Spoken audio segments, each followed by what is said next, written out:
You're listening to the We Are Libertarians podcast network. Find all of our shows at wearelibertarians.com.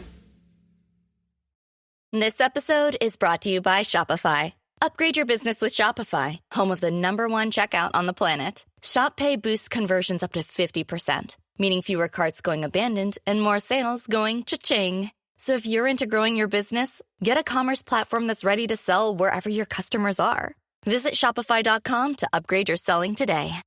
Hey guys, have you heard of Goldbelly? Oh my god, it's the coolest thing ever. It's this amazing site where they ship the most iconic famous foods from restaurants across the country anywhere nationwide. I've never found a more perfect Valentine's gift. They ship Chicago deep dish pizza, New York bagels, Maine lobster rolls, and even Ina Garten's famous cakes. Seriously. So, if you're looking for a Valentine's Day gift for the food lover in your life, head to goldbelly.com and get 20% off your first order with promo code GIFT. You're listening to the We Are Libertarians podcast network. Find all of our shows at wearelibertarians.com. Welcome to the Chris Spangle Show. My name is Chris Spangle. Thank you so much for being here today.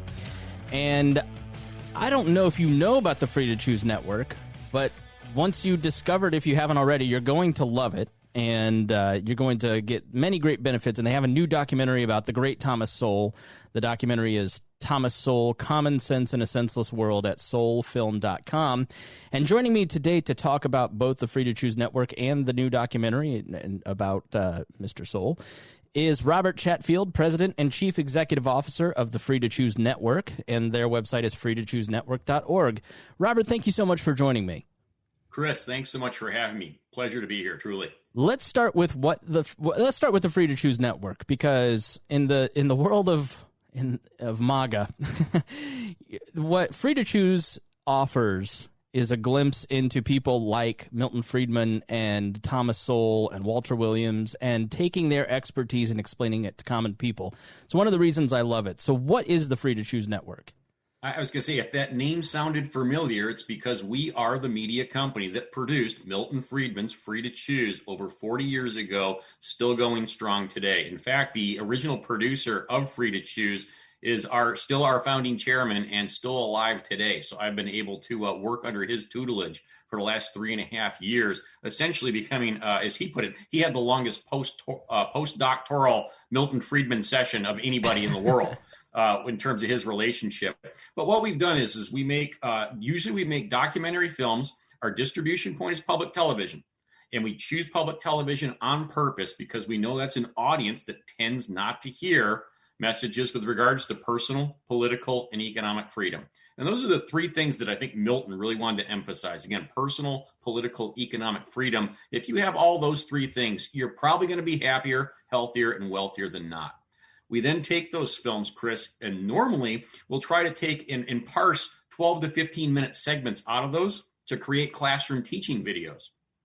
And so, therefore, a teacher's probably not going to show a 1-hour-long documentary film in class. They just don't have that time. But if we can take a segment of it to 12, 15 minutes that we know is going to be useful in the curriculum, we'll put that together along with the teacher's guide. We'll get it, make sure that it matches state standards for all 50 states, plus Common Core if somebody's using that. We also, a little known fact, we own Milton Rose Friedman's former summer home in Vermont called Capitath.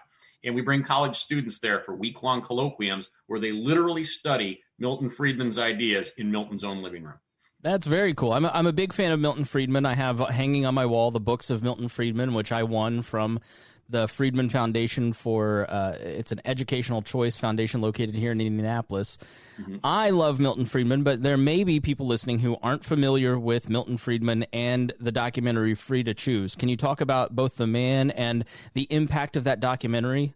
Sure. Back in it was 76 or 77, Milton Friedman was was awarded the Nobel Prize. And around that same time, PBS had put out a 14-hour series called The Age of Uncertainty, which essentially was 14 hours of leftist economics. And I tend to not use right-left, if you will, but this is about as easy to point out as leftist economics as you can think. The chairman for Corporation for Public Broadcasting at the time said, geez, we should do a response to this. And again, our founder, Bob Chittister, actually founded WQLN, which is the Erie, Pennsylvania public television station. And he knew that Bob was a thinker in the terms of, Bob would never have called himself a libertarian. He didn't know what the word was, but he had that mindset with regards to being, free to choose. And so he introduced him to Milton Friedman. And in 1980, there was 4 channels on television. I know that's going to shock still most of your users out there. You had ABC, NBC, CBS, and PBS. And so you could get literally 10%, 15% market share of a television audience. And as I said, and that was the form of entertainment at the time. So to call the series groundbreaking, first of all, it was a 10-hour series because Milton didn't need 14 hours to respond. And much more concise and persuasive beyond that one. But the concept of just introducing people that, yes, there was this concept of free markets, free people, free ideas. You used situations such as Hong Kong to show that there was almost no natural resources there, yet the city blossomed. Why? Because it essentially said, let the people be free. And so that really resonated with a lot of people in terms of how we might steer direction.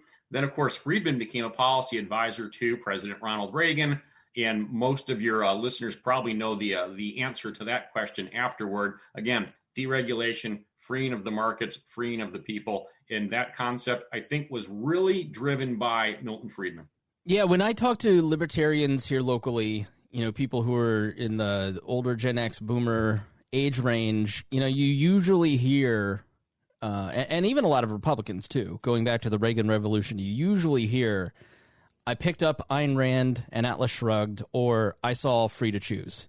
I don't think people appreciate how nascent the libertarian movement still is, and a lot of these ideas still are in the scope of history. And Milton Friedman has been a great messenger of free market economics for a long time. And so you've expanded on just that documentary, and I know that there was a redo of the documentary.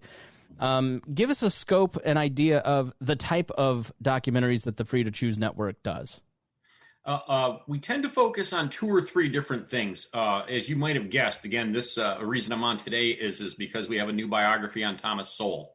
And we've done several biographies that have been well received. We think that's something we do well in terms of highlighting people that might not otherwise get biographies. I have seen the Walter Williams Suffer No Fools one about 3 times and really, really love that about the late libertarian economist, Walter Williams. Yeah.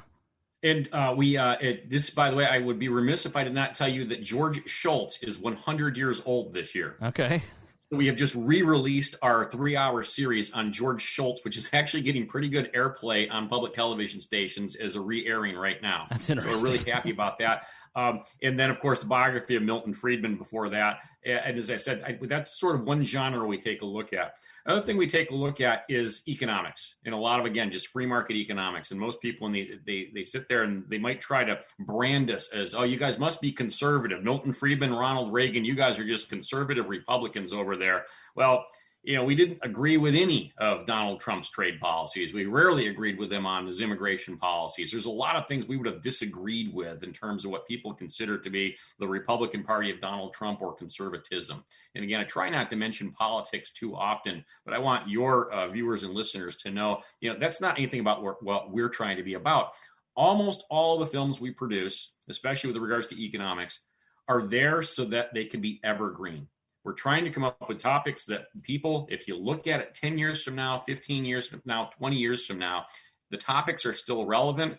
The concepts are still relevant. The conclusions we reach are still relevant. And that's why Free to Choose 40 years later, again, people are still amazed. We're still talking about the same issues. Yeah. A lot of the Thomas Sowell documentary touched on a lot of things that we're still talking about. Correct. And then the next avenue that we're really trying to dive into a lot more is civics education. And that's we released a 3-hour series on PBS called A More or Less Perfect Union that featured Judge Douglas Ginsburg as the host. He did such a wonderful job on that program that we're going to continue along those lines, including we're now creating, I'll give you a quick advanced notice of this one. We're now creating short videos for each of the citizenship questions asked by the U.S. Citizenship and Naturalization Test. And so if you're going to take the citizenship test, the pass rate on it is actually relatively high, yet most American citizens themselves could not pass the test. And that's really what we were looking at is can we make something that's more accessible so that people will actually remember what the concepts are and not just look at stuff and have rote memorization for answers. Listeners to this program will see a lot of common ground between the Free to Choose Network and this program. We're talking to Robert Chatfield, President and Chief Executive Officer of the Free to Choose Network. Can people find all of those at freetochoosenetwork.org or on YouTube, or if you don't catch it on your local PBS station, how do you find it? You've hit it all, by the way. Amazon Prime also is a distribution outlet for us, but freetochoosenetwork.org. There's a place that gives all of our broadcast programs. We are a nonprofit, so everything we produce we make available at no cost to anybody. One reason that I love Thomas Sowell is the concept of trade-offs, and I think you really nailed it in this documentary. Again, it's called Thomas Sowell, Common Sense in a Senseless World. You know, where Steven Pinker's talking about, you know, Thomas Sowell's love of photography and how when you make one adjustment here, you have a trade-off because you may get more color, but you're going to have more light or less light. There's always a trade-off. And so one thing that I've found in Thomas Sowell's work is that he is very he does take moral stances, right? He does have a perception of right or wrong, but he always tries to frame it in, if someone does X, then Y can happen over here. And the government often produces many trade-offs that we don't like. No matter how good intentioned these people are, they often don't. Is that like a common theme of Thomas Sowell's work, or is that just something I'm specifically attracted to? But I imagine it is, since you grabbed on it so beautifully. Yeah, I was going to say, if I'll butcher the quotes, by the way. I'll try to, as I said, I'll paraphrase Thomas Sowell instead of quoting him. But he'll tell you there are no government solutions, only trade-offs. It's a line that you'll hear over and over from Thomas Sowell. And I think when you hit on something, and I'll give you another way of looking at that. Thomas Sowell will also often say, you know, it's not how you want things to be. You have to accept things as they are. Yeah. And so you might say, oh my gosh, we would like, climate change. We should end climate change. We should do something about climate change, if you will. But Thomas Sowell might look at climate change and say, you have to accept the fact that here's what the facts tell you. No matter how much you want to try to make something pigeonhole into something, if the facts tell you something, it has to lead you to a conclusion. Most of the time, his conclusion is the government program doesn't work and it just makes things worse. Well, let's jump back. I mean, who is Thomas Sowell? Why did you do a documentary on the man? It's a great question, and I spun that question a different way. You mentioned Rand earlier because I got tired of people saying, who is John Galt? Because I'm like, well, who is Thomas Sowell? Everybody sort of knows Thomas Sowell quotes. He's a very quotable person. Right. He's all over. There's all sorts of videos on the internet with regards to Thomas Sowell. He has a lot of hard-hitting, pithy lines. He actually appeared in the 1980 Free to Choose original series. I don't say we did not launch his career. He was a budding academic at the time. And was relatively well known inside some of those circles. But, that was, we made sure that he was a young rising star when he appeared in Free to Choose 40 years ago. So he's always been on our radar. But one of the concepts was Jason Riley, the host of this film, who is Thomas Sowell's authorized biographer. Jason wanted to humanize him. He said, people see all of these things here, but how did he become Thomas Sowell? He writes about his latest book out was Charter Schools and Their Enemies. Well, how did Thomas Sowell become an advocate for charter schools, if you will? You're right, he'll take a moral stance. And it turns out, well, Thomas Sowell was the beneficiary of school choice when he was a child.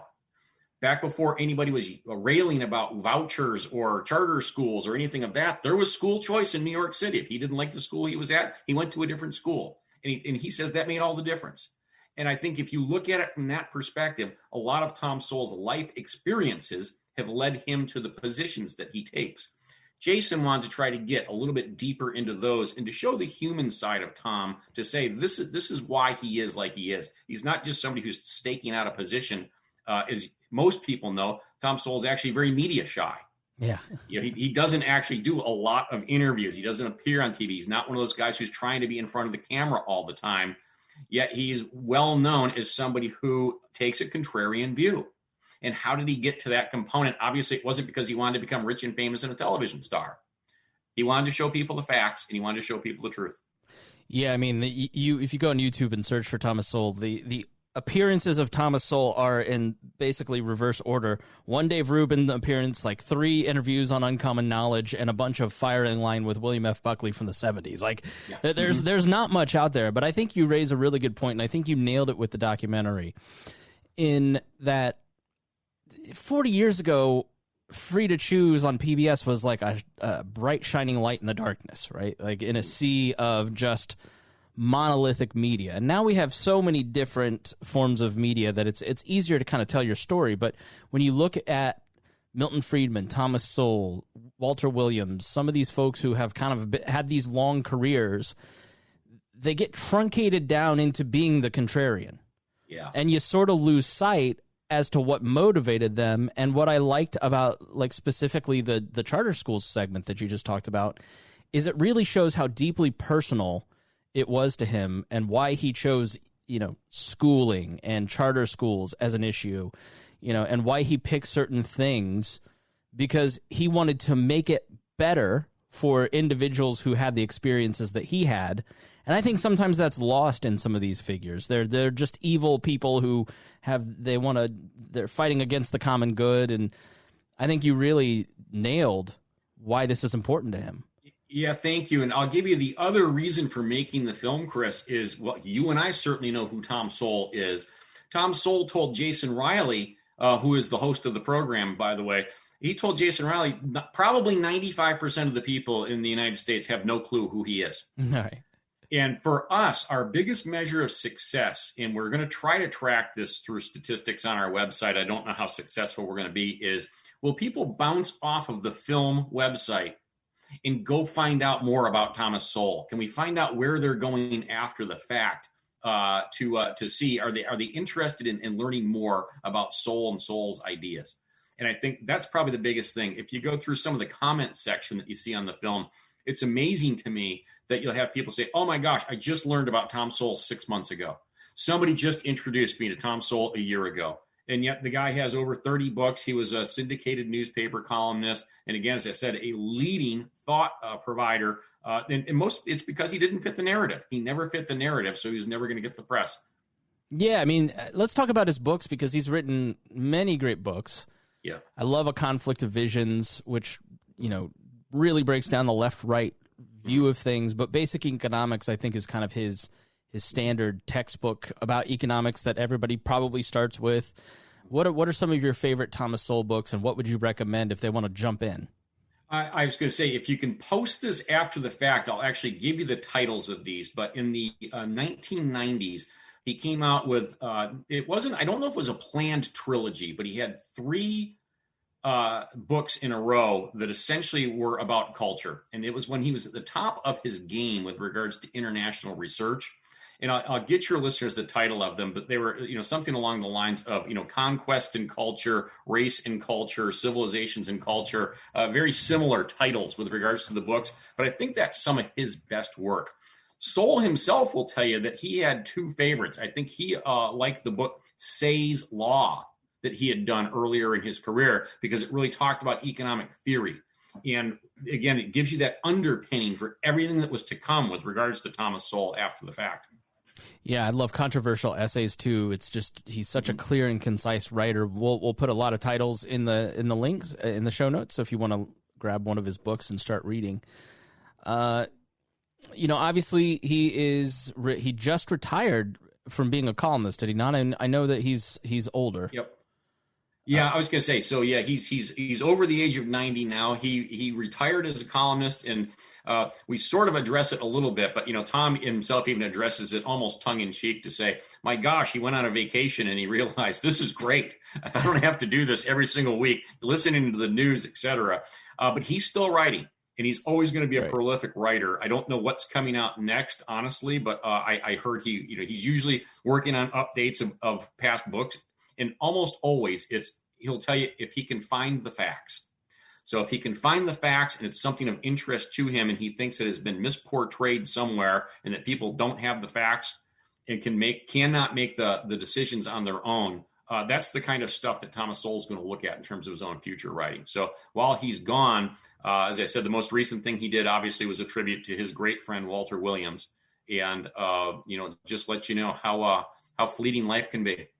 Yeah, and let's talk about Walter Williams and Jason Riley himself. Jason Riley writes for the Wall Street Journal. He wrote Maverick, a biography of Thomas Sowell.